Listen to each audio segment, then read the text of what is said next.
జగన్, చంద్రబాబు, పవన్ కళ్యాణ్ పై KA Paul తీవ్ర విమర్శలు చేశారు.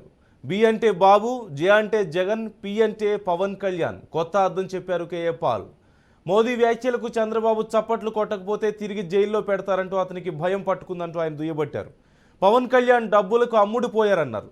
కాపులు మేలుకోవాలంటూ పిలుపునిచ్చారు.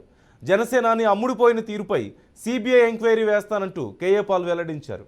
ఇక వాలంటీర్లకు చిత్తశుద్ధుంటే జగన్ చేస్తున్న మోసాన్ని గమనించాలంటూ కోరారు. కుటుంబ పాలనకు, కుల పాలనకు చెక్ పెట్టాలంటూ పాల్ పిలుపునిచ్చారు.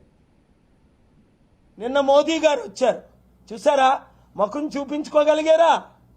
ఆయన ముఖంలో నవ్వుందా? అన్ని దొంగ మాట్లాడారు. 2014లో ఈ పవన్ అంటాడు, చిచ్చి చిచ్చి చిచ్చి చిచ్చి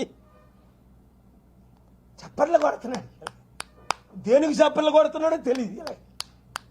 ఆ చంద్రబాబు నాయుడికి తెలుసు, మళ్ళా జన్ను జైల్లో పెట్టుకుంటా పొత్తులు పెట్టుకున్నామని. పొత్తులు పెట్టుకోకపోతే, అడిగినన్ని సీట్లు ఇవ్వకపోతే మరలా పెట్టరా. మనీష్ సిసోడియా అని పెట్టినట్టు సంవత్సరం కాదు 7 సంవత్సరాలు పెడతారు. చంద్రబాబు నాయుడిని జైల్లోనే అంచేస్తాడు. లాలూ ప్రసాద్ యాదవ్ చంద్రబాబు నాయుడు కంటే 10 రెట్లు పెద్ద కాదా? సంవత్సరాలు జైల్లో పెట్టలేదా? నితీష్ కుమార్ని పెడతారంటే సరెండర్ అయిపోలేదా? మనీష్ సిసోడియాని పెట్టలేదా? నా మిత్రుడు జైన్ని పెట్టలేదా 2 సంవత్సరాల నుంచి? Home minister Kejriwal